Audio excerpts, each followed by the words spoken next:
É possível para um criminoso evitar de fazer o crime? Vamos falar do roubo, por exemplo. É possível ao ladrão resistir essa vontade que ele tem, esse desejo que ele tem de roubar?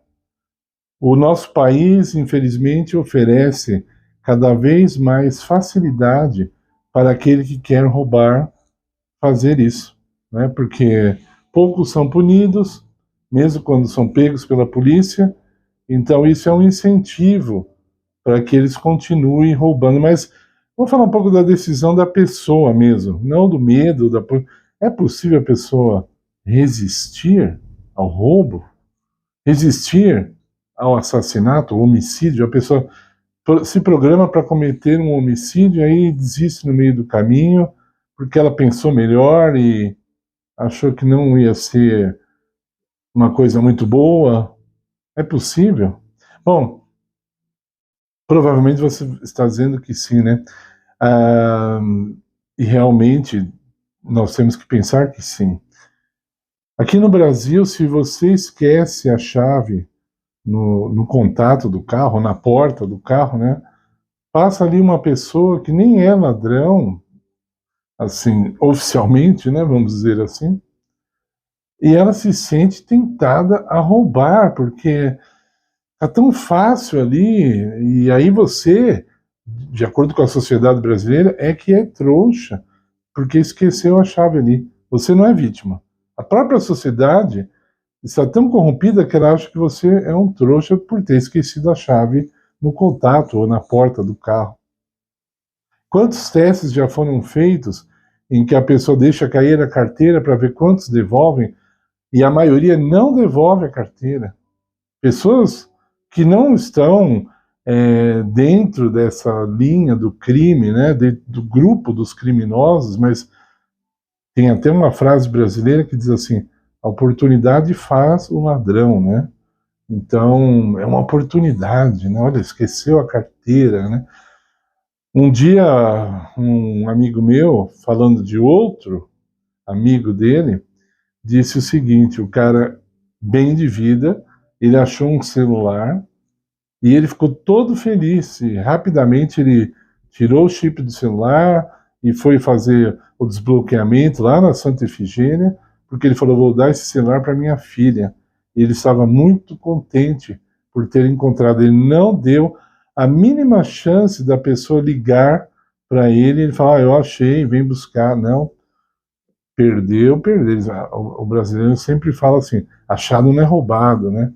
Mas não é bem assim, né? A pessoa pegou o celular, não esperou o dono ligar, já tirou, já desativou para poder dar para a filha, né? Sem precisar, né? Ainda mais essa, né? Sem precisar. Isso é um outro assunto. Enfim, nós nos escandalizamos com isso, né? Pessoas honestas se escandalizam com essas histórias e é para se escandalizar mesmo. Se você fosse Deus, você agiria da maneira diferente?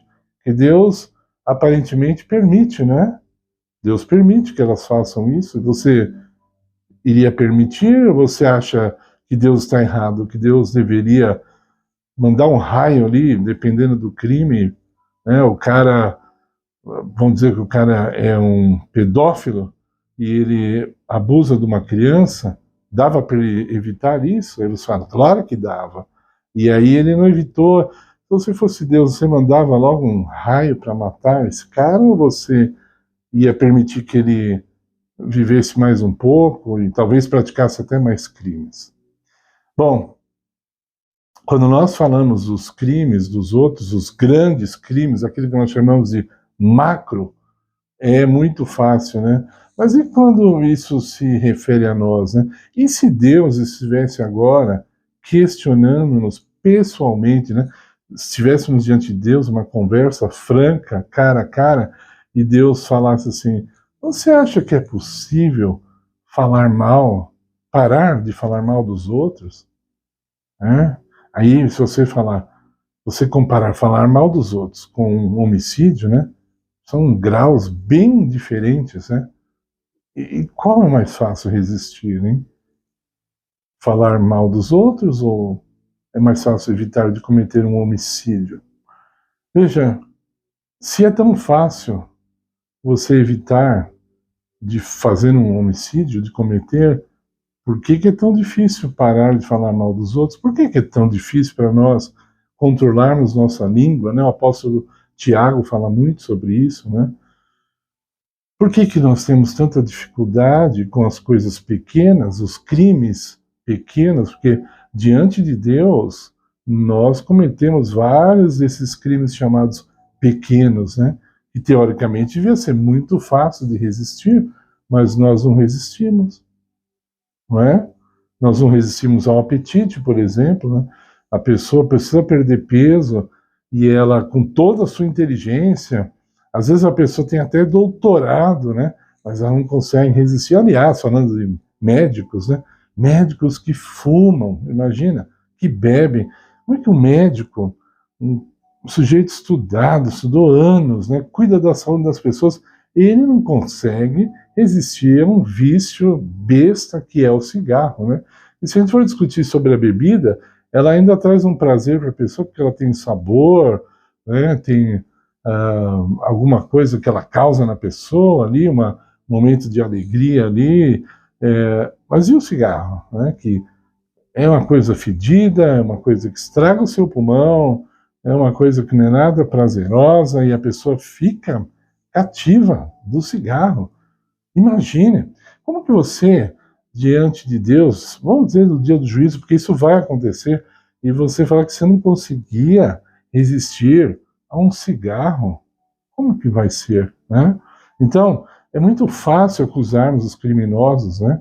Muito fácil, mas quando chega nesses chamados pequenos delitos, nós nos sentimos à vontade com eles, não somos nem incomodados por praticá-los, né?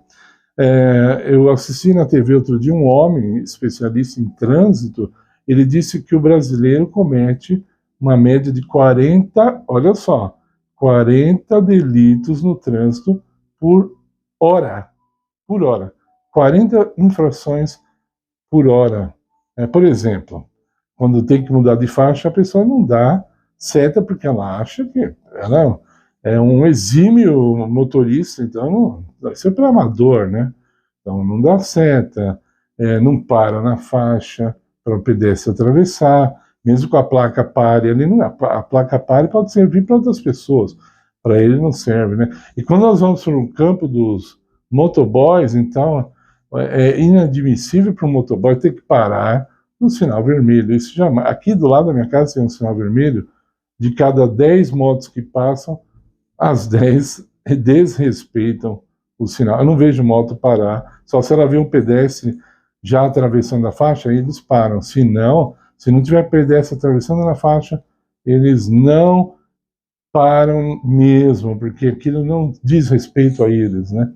Então, quando nós vamos juntando como um quebra-cabeça pequenos delitos, então isso se torna um grande delito, isso se torna uma grande coisa. Veja, ninguém toma uma decisão de cometer um homicídio de uma hora para outra.